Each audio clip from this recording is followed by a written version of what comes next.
हरे कृष्ण। तो आज के सेशन में हम कंटिन्यू कर रहे हैं Bhagavad Gita as it is chapter 7 text number 15। इसके भावार्थ को 2 सेशन में हमने ऑलरेडी कवर किया था और इस तीसरे सेशन में भी हम इसी विषय को यहाँ पे कंटिन्यू करें।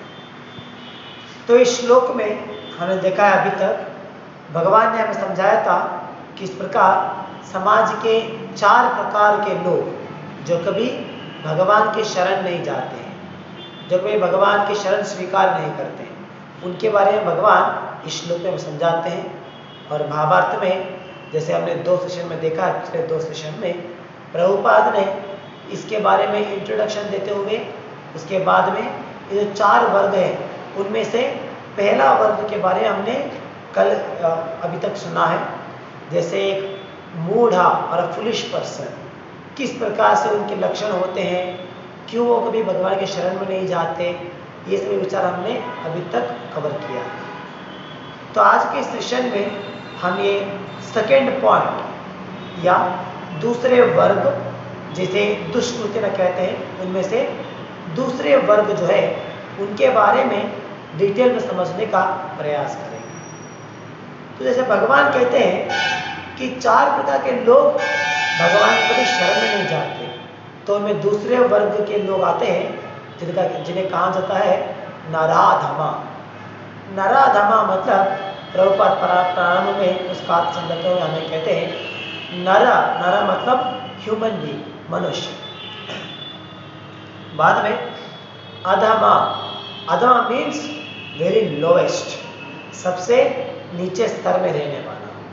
तो इस प्रकार नराधमा उसे कहा जाता है जो मनुष्यों की योनियों में सबसे नीचे स्थान में, सबसे नीचे स्थान उसका होता है, तो उसे कहते हैं नराधमा।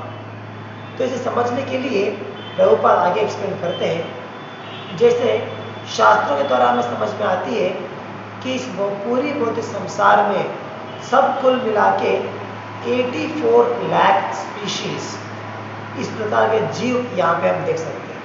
मतलब 84 लाख योनियाँ, इस 84 लाख योनियों में अलग अलग शरीर हम यहाँ पे देख सकते हैं। और इन 84 लाख योनियों को विंगड़न करते हुए वहाँ पे कहते हैं कि 4 लाख मनुष्य वर्ग में आते हैं। मतलब 4 लाख योनियाँ मनुष्य वर्ग में आते हैं। तो हमें तो जनरल लगता है कि मनुष्य तो एक ही कैटेगरी है ना, ह्यूमन बीइंग्स एक कैटेगरी में आते हैं, लेकिन शास्त्रों में इस बारे में कहते हैं कि नहीं, मनुष्यों में भी 4 लाख योनियाँ हैं। तो जैसे हमने कहा था कि ये जो विंगड़न है, ये जो डिफ्रेंशिएशन करते हैं, ये तीनों गुणों के प्रभाव के ऊपर, तीनों गुणों का जो सम्मिश्रण है उसके अनुसार ये विभाजन किया गया है। It is not based on body, it is not based on caste, it is not based on nationality. तो ये डिवीज़न जो है ये तीनों गुणों के आधार के ऊपर किया गया है। तो इस प्रकार समझाते हैं कि 4 लाख मनुष्य वर्ग या मनुष्य योनियों में आने वाले प्रभेद हैं। तो इन 4 लाखों में हम देख सकते हैं मनुष्य आते हैं, देवी देवता, किन्नरा, गंधर्वा, किम पुरुषास। तो इस प्रकार के सभी जो डिविजन्स हैं ये सभी यही 4 लाख योनियों के भीतर आते हैं। तो इस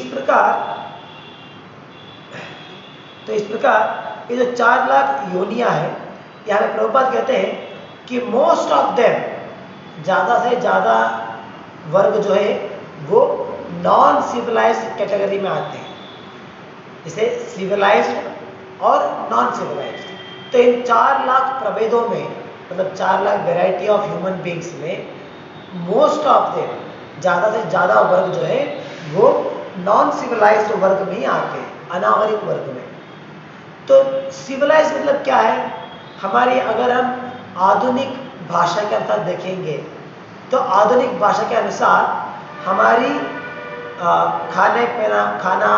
हमारे खाने पीने की आदत, हमारे वस्त्र, इन सभी के आधार के ऊपर हम सिविलाइज्ड है या अनसिविलाइज्ड है, इस प्रकार से डिफ्रेंशिएट किया जाता है। अगर आप हमें अगर हम देखेंगे हिस्ट्री में, आजकल तो कुछ लोगों को समझ में तो आ गया है, लेकिन करीबन कुछ 25-30 ईयर्स बैक अगर हम जाएंगे, या नहीं तो ब्रिटिश एरा, उस समय में अगर हम देखेंगे तो वहाँ पे हमारी खाने के अनुसार सिविलाइज्ड या अनसिविलाइज्ड इसका डिफ्रेंशिएशन किया जाता था। जैसे हमारे इंडियन सिस्टम में हम देखते हैं कि हम लोग हाथ से खाना खाते हैं, तो वेस्टर्नर्स के लिए लगता है it is very uncivilised, unhygienic उन्हें लगता है।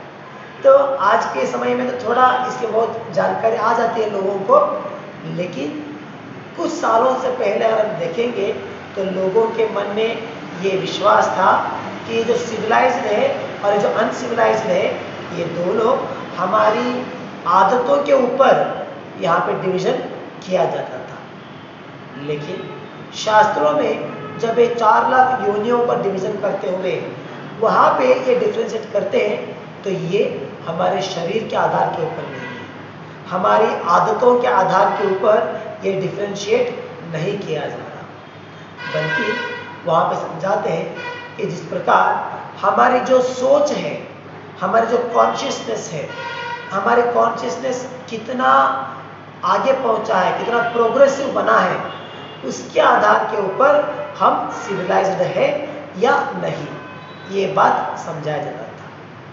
जैसे सिविलाइज्ड पर्सन, आधुनिक हमारे वेदों के अनुसार सिविलाइज्ड पर्सन किसे कहा जाता है? उस व्यक्ति को नहीं जो शूट बूट पहन के फोर्क स्पून से खाना खाता है, उसे नहीं कहते हैं।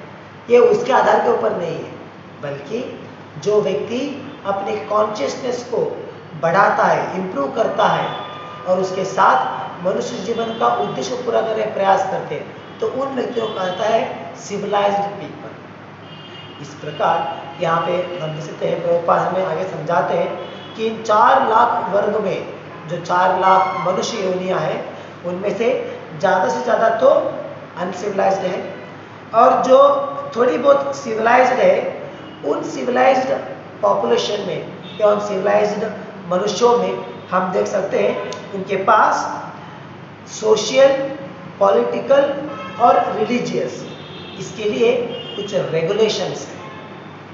जैसे हम आज के समय में देख सकते हैं, हमारे नागरिक जीवन में क्या होता है, there are regulation for everything. जैसे हमें किस प्रकार से बाहर जाना है, बाहर हम अगर गाड़ी ड्राइव करेंगे तो किस प्रकार से करना चाहिए, क्या नहीं करना है। तो इस प्रकार सभी चीज़ों में हमारे सोशल लाइफ में रेगुलेशन हम देख सकते हैं। तो इस रेगुलेशन को कंट्रोल करने के लिए सभी लोग रेगुलेशन का पालन कर रहे हैं या नहीं, इसे चेक करने के लिए एक डिपार्टमेंट होती है, पुलिस डिपार्टमेंट है, जो चेक करते हैं कि सभी लोग अपने अपने रेगुलेशन के अनुसार जीवन जी रहे या नहीं। अगर कोई व्यक्ति दूसरे व्यक्ति का रेगुलेशन को तोड़ रहा है या अपने नियमों को तोड़ रहा है, तो ये जो पुलिस डिपार्टमेंट होती है वो उन्हें सही करती है, उन्हें दंडित करती है।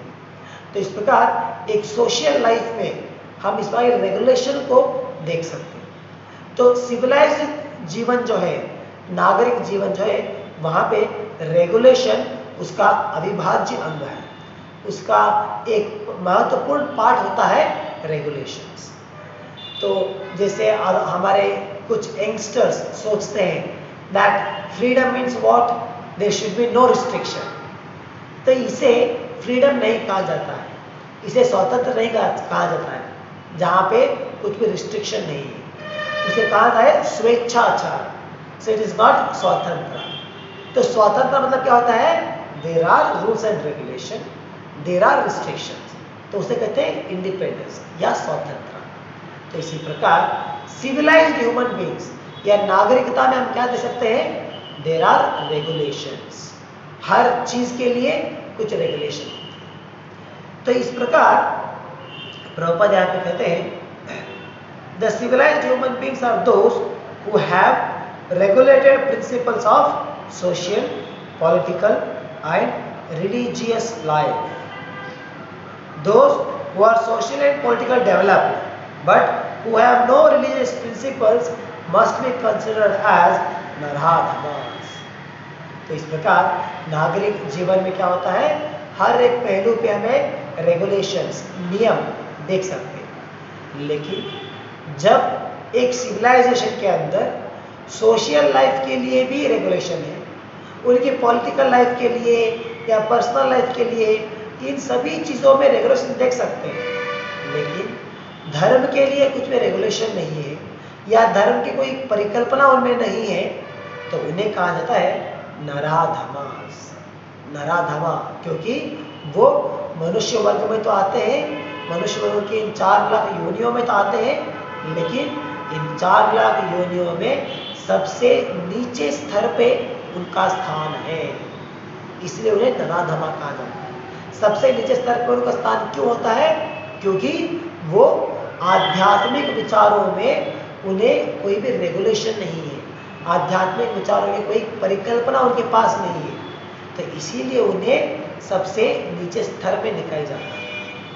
तो कोई सोच सकता है कि इतना ज़रूरी क्या है कि उन लोगों के लिए धार्मिक विचारों के बारे में भी परिकल्पना होनी चाहिए, धार्मिक विचारों के बारे में उनके पास समझ होनी चाहिए। क्या कारण है, क्या आवश्यकता है इसके लिए? तो इसके लिए प्रभुपाद आगे समझाते हैं कि मनुष्य जीवन का उद्देश्य जो है, जिसे शास्त्रों के द्वारा हम समझ सकते हैं, मनुष्य जीवन का उद्देश्य ही ये है कि हम भगवान के साथ हमारा जो संबंध है, उस संबंध को समझते हुए, उसे पुनः स्थापित करते हुए भगवान को प्राप्त करने का प्रयास करना है। यही हमारी पूरी मनुष्य जीवन का उद्देश्य होता है। अगर एक व्यक्ति इस मनुष्य जीवन को प्राप्त करने के बाद इन 4 लाख योनियों में से एक योनि में जन्म लेने के बावजूद अगर वो अपने जीवन का उद्देश्य को पूरा करने में कोई आसक्ति नहीं दिखा रहा है, उसके अलावा अपनी सोशल लाइफ में या पॉलिटिकल लाइफ में, पर्सनल लाइफ में वहाँ पे रेगुलेशंस या कुछ नीति सब कुछ कर रहा है, तो देन उसे कह सकते हैं कि वो नराधमा है, क्योंकि उसने मनुष्य जीवन का जो अल्टीमेट उद्देश्य है उसे पूरा करने का प्रयास नहीं कर रहा है। तो आगे प्रभुपाद कहते हैं, In the Gita, the personality of Godhead clearly states that there is no authority above him and that he is the supreme truth. तो अभी तक हमने जो देखा है भगवद गीता में भगवान तो क्लियर से कहा है कि मैं स्वयं सभी का मूल हूँ, आदि अंत्य का। तो भगवान अपने आप को स्वयं अपना स्थान समझाते हैं कि किस प्रकार वो देवतम परम पुरुष है। तो इसके बारे में हमने बहुत सारे श्लोकों में पीछे देखा है और आगे आने वाले अध्याय में भी इसके बारे में डिटेल से हम समझ सकते हैं किस प्रकार भगवान कृष्ण ही देवोत्तम परम पुरुष है। तो एक सिविलाइज्ड व्यक्ति जिसे मनुष्य जीवन की प्राप्ति हुई है, और उसमें स्पेशली सिविलाइजेशन के अंदर प्राप्ति हुआ है, क्योंकि मनुष्य जीवन भी उसमें भी 4 लाख योनियाँ होती है और उनमें से बहुत सारे अनसिविलाइज्ड है। तो जिन्हें सिविलाइज्ड जीवन में जन्म हुआ है तो उनका यह आद्य कर्तव्य बनता है कि वो भगवान के साथ अपना संबंध जो है उसे पुनः स्थापित करने का प्रयास करें। इसे भगवद गीता में भगवान क्लियर से समझाते हैं कि भगवान का स्थान क्या है, तो उस ज्ञान को समझते हुए भगवान के साथ अपना संबंध को एस्टैब्लिश करने में उन्हें प्रयास करना है। तो तब उन्हें हम कह सकते हैं he is a civilised person. ऐसा नहीं सिर्फ उनके हाव भाव के अनुसार, उनकी वस्त्र के अनुसार, उनकी खाने के अनुसार हम उन्हें सिविलाइज कह सकते नहीं, बल्कि इस मार्ग के द्वारा या इस प्रियोरिटी के द्वारा हमें समझना है कि हाँ, अगर उन्हें आध्यात्मिक विचारों में आसक्ति है then he is a civilised person. अगर उन्हें इन सभी चीज़ों में आसक्ति नहीं है, आध्यात्मिक विषयों में, then he is not in he is an non civilised person. तो इस प्रकार हमें समझना चाहिए। तो आगे प्रभुपाद कहते हैं, whoever loses this chance is classified as naradhama. So we get information from the revealed scriptures that when the baby is in the mother's womb, an extremely uncomfortable situation, he prays to God for deliverance and promises to worship Him alone as soon as he gets out. तो भागवतम की 3री स्कंद में इसके बारे में हमें detail से information मिलती है कि किस प्रकार एक माँ के गर्भ में शिशु का जन्म होता है, किस प्रकार वो अलग अलग स्टेज में गुजरता है, एक एम्ब्रियो किस प्रकार से डेवलप होती है पूरे नवजात शिशु के रूप में। तो ये डिटेल इन्फॉर्मेशन हमें भागवतम की तीसरी स्कंद में हम देख सकते हैं। हमारे आधुनिक विज्ञान जो अभी रिसेंटली इसके बारे में स्टडी करते हुए उन लोगों ने इस ज्ञान को समझा है कि किस प्रकार एम्ब्रियो प्रारंभ में एक पी शेप में होती है, तो बाद में कैसे डेवलप होता है। तो जो भी हम लोगों ने, हमारे विज्ञान ने अभी अभी सीखा है, ये ज्ञान शास्त्रों में 5000 साल पहले ही दिया गया था। तो वो डिटेल इंफॉर्मेशन वहाँ पे हम देख सकते हैं। तो उस भागवतम में ये उल्लेख किया जाता है कि जब एक माँ के गर्भ में एक शिशु अब इतनी सारी पीड़ाओं को, यातनाओं को वो फेस कर रहा है, इतनी मुश्किलों का जीवन वहाँ पे बिता रहा है। हमें लगता है कि 9 महीना है, बच्चा बहुत आराम से है, बहुत हेल्थी ग्रो हो रहा है, बहुत जैसे कहते हैं ना 8 महीने होने के बाद हाँ उसकी पाँव मिलते हैं, उसका हाथ मिल रहा है, तो बहुत ही खुशी होते हैं पेरेंट्स को। लेकिन एक्चुअली उस बच्चे का हाल अगर हम देखेंगे तो इट्स वेरी प्रिकॉरियस कंडीशन कहा जाता है। तो ये इतना दर्दनाक उसका एक्सपीरियंस है पेट के अंदर जो उसे एक्सपीरियंस हो रहा है एक बच्चे के लिए। तो उस अवस्था में शिशु जब 9 महीने माँ के गर्भ में पलता है, वहाँ पे वो ग्रो होता है, तो उस समय इन सभी यात्राओं से गुजरते हुए वो एक क्षण में भगवान को स्मरण करता है। तो इसके बारे में हमें भागवत में कहा जाता है कि भगवान को स्मरण करते हुए वो भगवान से प्रार्थना करता है कि मैं तुम्हारे अंश होने के बावजूद इस प्रकार की परिस्थिति में, इन कठिनाइयों में मुझे डाल दिया गया है, तो कृपा करके भगवान आप मेरे पर दया कीजिए और मुझे यहाँ से आप मुक्त कीजिए। और जैसे ही मैं यहाँ से बाहर आऊँगा तो मैं क्या करूँगा, मैं आपकी स्मरण करूँगा, मैं आपका भक्त बनूँगा। तो इस प्रकार एक शिशु माँ के गर्भ में भगवान की मदद के लिए पुकारता है। तो ये एक बच्चे के लिए पॉसिबल होता है, क्योंकि जब वो उस अवस्था में होती है तो वो it is a pure consciousness. तो इसीलिए जो भी उसका भगवान के साथ जो संबंध है उस संबंध को समझ पाता है उस समय, और इसीलिए वो भगवान को प्रे करता है। लेकिन जैसे ही 9 महीने के बाद जब बच्चा जन्म होता है तो क्या होता है, उसका जो ज्ञान था इट बिकम्स कवर्ड बाय माया। माया के प्रभाव के कारण वो कवर हो जाता है, और जैसे उसका ज्ञान कवर हो जाता है तो जो प्रार्थना उसने पेट में रहते हुए किया था भगवान के लिए कि मैं आपकी भक्ति करूँगा, मैं आपका भक्त बनूंगा, वो सभी चीज़ें वो भूल जाता है। और उन चीज़ों को भूलते हुए वो अपने माता पिता के प्रेम के द्वारा, उनकी लाल प्यार के द्वारा अपने आप को ये शरीर समझते हुए उसके अनुसार बड़ा होने के लिए प्रारंभ करता है। तो ये सभी डिटेल इंफॉर्मेशन हमें भागवत में मिलता है। तो भक्ति विनोद ठाकुर जो हमारे वैष्णव संप्रदाय में आने वाले एक महान आचार्य हैं, तो उन्होंने अपने एक सुंदर से भजन में इसके बारे में वर्णन करते हैं। जो 8 पंक्तियों का भजन है, तो 8 पंक्तियों के भजन में वो डिटेल में समझाते हैं यही ज्ञान को कि किस प्रकार माँ के गर्भ में रहने वाला शिशु किस प्रकार से प्रार्थना करता है, वो बाहर आने के बाद उसकी अवस्था क्या होती है, वो किस प्रकार से बड़े होते होते वो भगवान को दिया हुआ आश्वासन या प्रार्थना भूलते हुए किस प्रकार अपने आप को भौतिक संसार का एक भाग बना लेता है।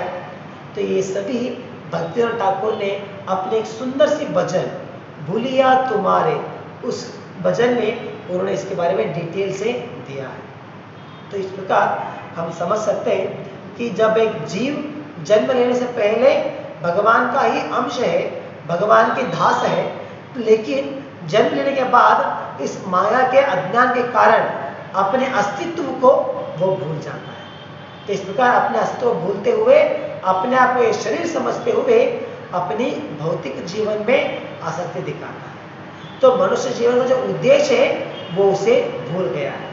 इसीलिए इस प्रकार के व्यक्तियों को कहा जाता है नराधमा। तो आगे प्रभुपाद कहते हैं कि जब एक पिता या एक माता जब एक बच्चे को जन्म देते हैं तो ये उनकी रेस्पॉन्सिबिलिटी होती है कि उनकी जो पुत्र है, उनकी जो पुत्री है, उन्हें कृष्ण भावनामृत बनाए, उन्हें भगवान की भक्ति में आगे जाने के लिए उन्हें सुविधा प्रदान कीजिए। तो जैसे हमने एक बार पहले भी इसके बारे में चर्चा किया था कि शास्त्रों में कहते हैं पिता न सस्याद जननी न सस्याद।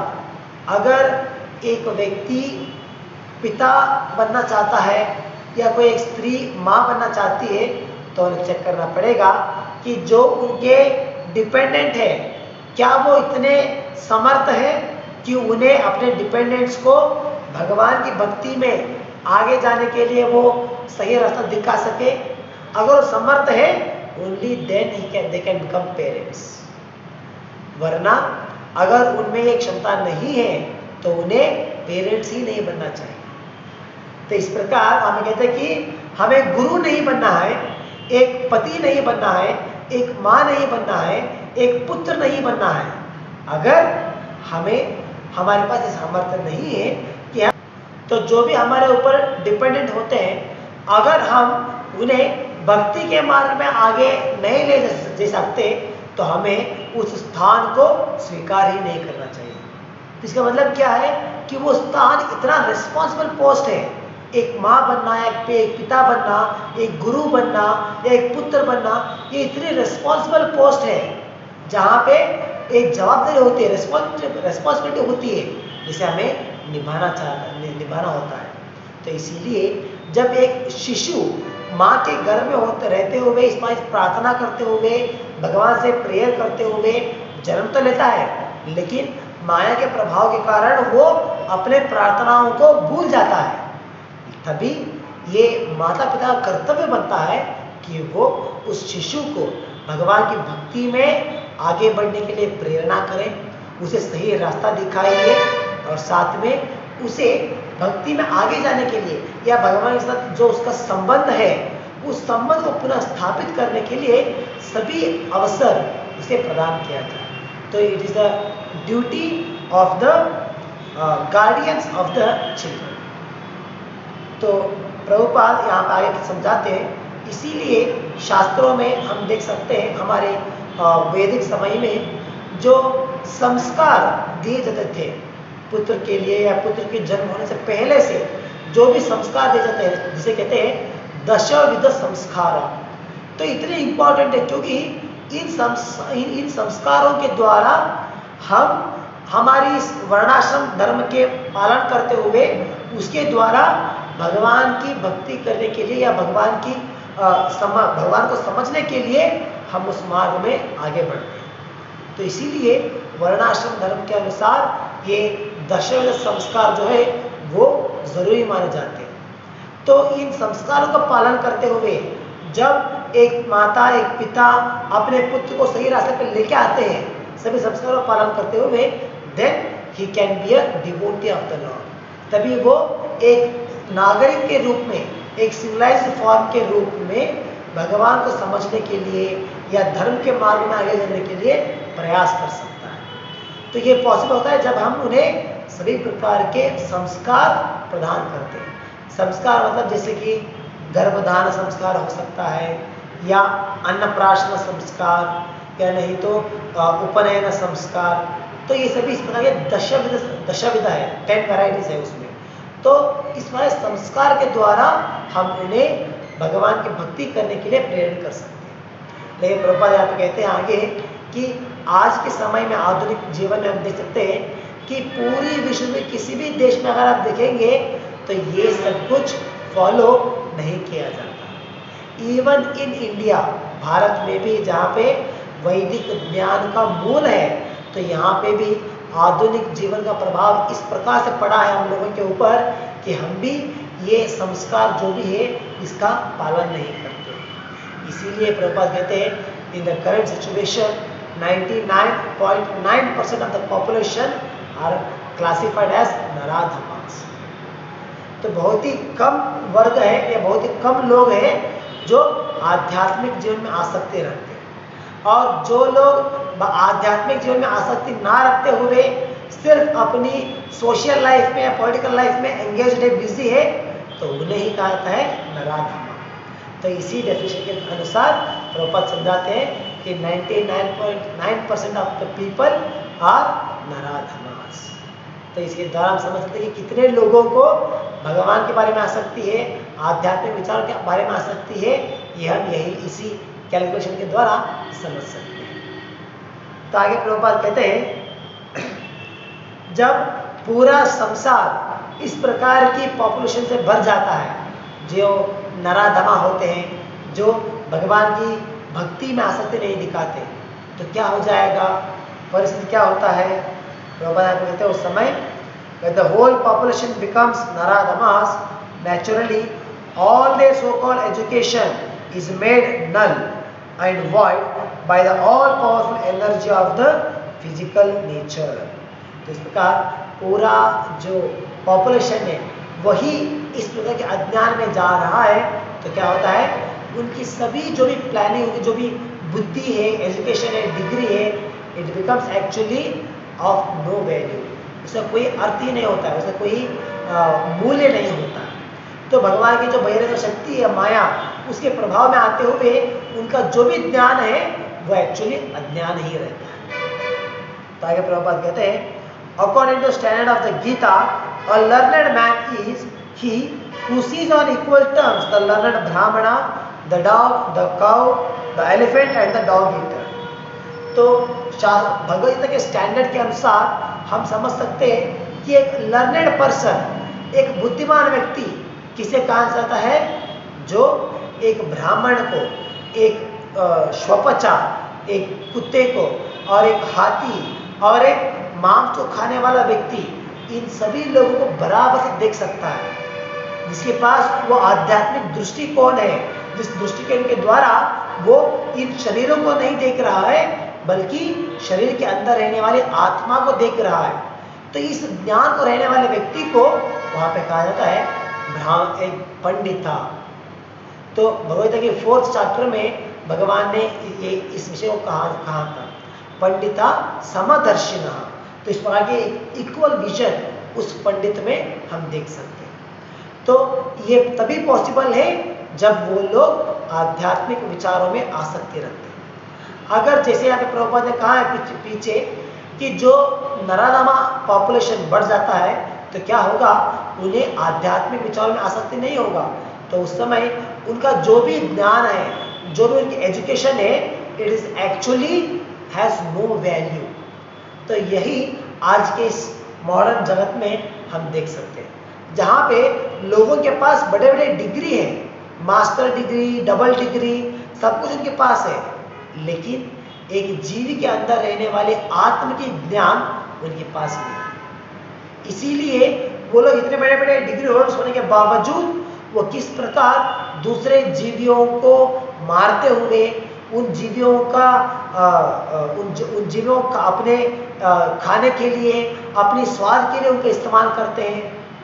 तो इस प्रकार की जो जीवन शैली है, ये हमें क्या दिखाता है कि वो लोग अपनी एजुकेशन, जो उनके पास बड़े बड़े डिग्री है, वो सब कुछ तो है, लेकिन they are not actually civilised. इसे अगर आपको याद रहेगा, हमारे हिस्ट्री में भी कहते हैं कि हमारे ह्यूमन रेस के प्रारंभ में लोग क्या करते थे, जंगल में शिकार करते थे, शिकार करके जानवरों को खाते थे। तो हमारे हिस्ट्री में कहा जाता है कि दैट वाज एक्चुअली अनसिविलाइज्ड। लेकिन ये उनकी हिपोक्रेसी देखिए, उनका एक थोड़ा सा पागलपन देखिए, उसी वो लोग अनसिविलाइज्ड कहते हैं। लेकिन जब वही कार्य वो लोग बड़े बड़े स्लॉटर हाउस को ओपन करके उसके द्वारा प्राणियों को वध करके अपने खाने के लिए उपयोग कर रहे हैं, तो वो लोग कहते हैं दिस इज वेरी सिविलाइज्ड। तो क्या अंतर है इसमें? वहाँ पे वो लोग प्राणियों को डायरेक्टली उसे हंट करके उसको मार के उसे जलाए खा रहे थे, और वही कार्य ये लोग करते हैं इन अ सोफिस्टिकेटेड मैनर, थोड़े आधुनिकता के द्वारा, और वो कहते हैं oh this is civilised, this is barbecue, why? It is roast, it is burned. और वही कार्य अगर पहले करते थे, इट वॉज अनसिविलाइज्ड। तो इस प्रकार का अज्ञान हम क्यों देख सकते हैं? बिकॉज उनके पास आध्यात्मिक दृष्टिकोण नहीं होता। अगर उनके पास आध्यात्मिक दृष्टिकोण होता तो वो इस नराधमा कैटेगरी में नहीं आते थे, और उस समय उनके पास सही ध्यान होता, जब वो सभी व्यक्तियों को, सभी जीवियों को बराबर देख सकते थे। उन सभी लोगों को एक समान दृष्टिकोण से देखते हुए उन सभी को एक इक्वल राइट्स वो लोग प्रदान कर सकते थे। इसीलिए प्रभुपाद हमेशा इस चीज़ को कहते थे कि जब एक देश कहता है कि हमारे देश में जन्म लेने वाला हर एक नागरिक को रक्षा हम प्रदान करेंगे, तो जब वो ये वचन लेते हैं, लेकिन वो ये वचन सिर्फ मनुष्यों के लिए सीमित रख देते हैं, लेकिन उन्हीं के देश में जन्म लिए गए सभी जीवियों को, अन्य जो जीवियाँ हैं, जैसे कोई चिकन हो सकता है या शीप हो सकता है या गाय हो सकता है, उसके लिए ये नियम लागू नहीं होता है। क्यों? वो भी तो जीव है, उन्होंने भी तो आपके देश में ही जन्म लिया है, तो उनके लिए, उनके रक्षा के लिए आप लोग क्यों रेडी नहीं है? सिर्फ मनुष्यों की रक्षा करना आप समझते हैं कि ये सिविलाइज्ड है, और जो अपने ही आपके देश में जन्म लिया है लेकिन मनुष्य वर्ग में नहीं है, लेकिन बाकी वर्गों में उनको रक्षा देने का कार्य आप नहीं स्वीकार करते। So this is not actually civilisation, तो ये एक्चुअली अनसिविलाइज्ड कहा जाता है। इसीलिए उन्हें कहते हैं नराधमा। अगर कोई व्यक्ति नराधमा कैटेगरी के अंदर नहीं आएगा तो वो सिविलाइज कहा जाता है, जिसके पास आध्यात्मिक दृष्टिकोण होता है। तो आगे प्रभुपाद कहते हैं कि इस प्रकार के नराधमा, इस प्रकार की जो लोवेस्ट ऑफ मैनकाइंड होते हैं, अगर उन्हें अपने स्तर से ऊपर उठाना है, then it requires a special mercy of a pure devotee of the lord. भगवान के शुद्ध भक्त की कृपा के द्वारा उन्हें वहां से ऊपर उठा सकते हैं।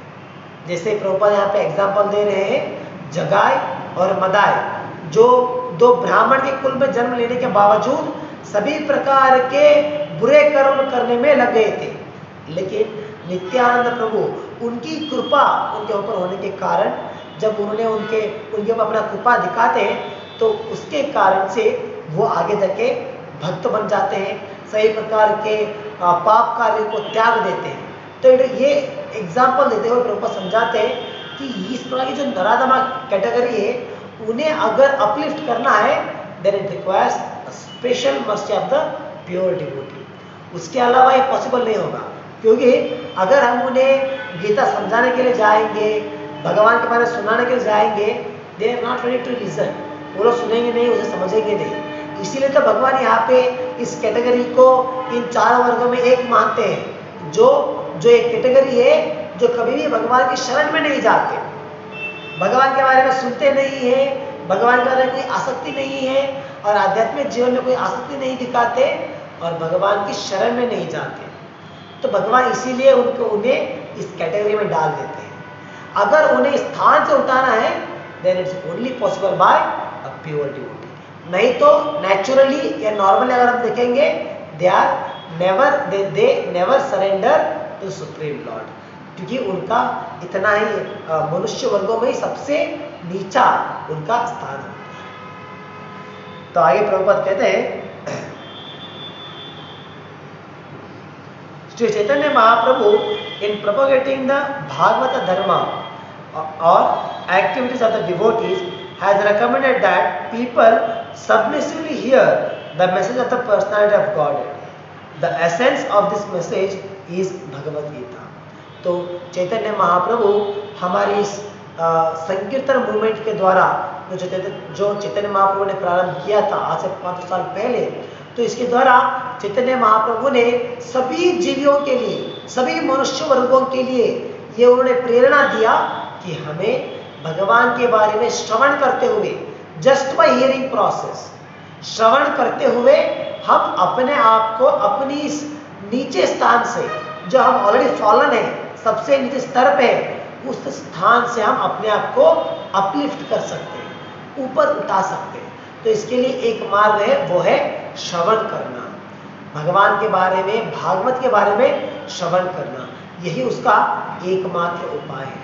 तो इस प्रकार चैतन्य महाप्रभु जो हमें की शिक्षा देते हैं, इसी का फलस्वरूप हम देख सकते हैं कि भगवत गीता, इसमें दिए गए ज्ञान को सुनना, उसे समझने का प्रयास करना, तो इस प्रकार करने से भी हम अपने इस नीचे स्तर से ऊपर उठ सकते हैं। लेकिन प्रॉब्लम क्या होता है, सब कुछ ज्ञान तो यहाँ पे है, लेकिन जो ये कैटेगरी के वर्ग है, जो इस वर्ग में आते हैं, इस कैटेगरी में आते हैं, वो लोग इस ज्ञान को स्वीकार करने के बाद भी उसे नेग्लेक्ट कर देते हैं। इसे मान लीजिए फॉर एग्जाम्पल, एक व्यक्ति अगर वो सूर्य को नहीं देखना चाहता है तो क्या करता है, अपने आप को एक कमरे के अंदर लॉक करके उस कमरे की खिड़की, दरवाजे सब कुछ पैक करके बाहर से कुछ भी सूर्य की एक रोशनी भी अंदर नहीं आना है।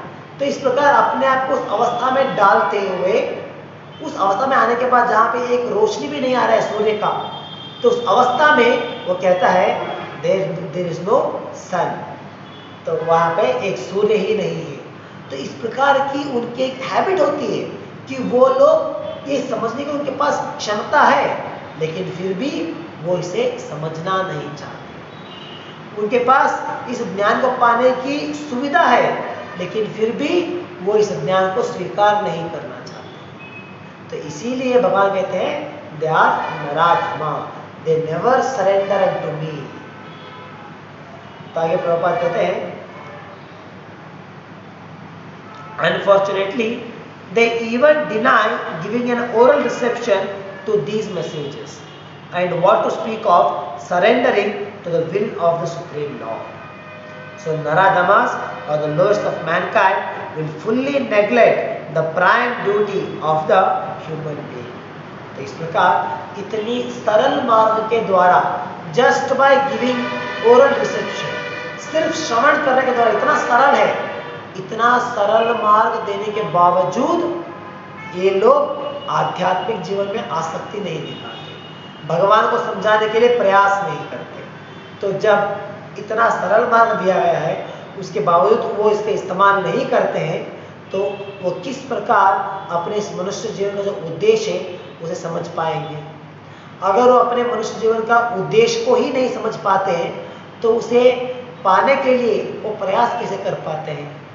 तो ये सब कुछ पॉसिबल ही नहीं होता। इसीलिए ये जो वर्ग आते हैं नराधमा, they are considered as lowest of mankind, मनुष्य योनियों में ही सबसे नीचा स्तर है, क्योंकि मनुष्य का शरीर प्राप्त होने के बावजूद इसका जो उद्देश्य है वो उद्देश्य पूरा करने के लिए वो प्रयास नहीं कर रहे। उसके अलावा उनके पास सोशल लाइफ या पॉलिटिकल लाइफ में रेगुलेशंस है, लेकिन आध्यात्मिक विचार के लिए, धर्म के विचार के लिए उनके पास कोई भी रेगुलेशन नहीं, कोई भी समय नहीं, और वो इसके बारे में ज्ञान भी सुनने का प्रयास नहीं करते। इसीलिए उन्हें कहा जाता है नराधमास। तो भगवान इस श्लोक में कहते हैं कि ये दूसरे वर्ग के लोग हैं जो कभी भी भगवान की शरण नहीं लेते।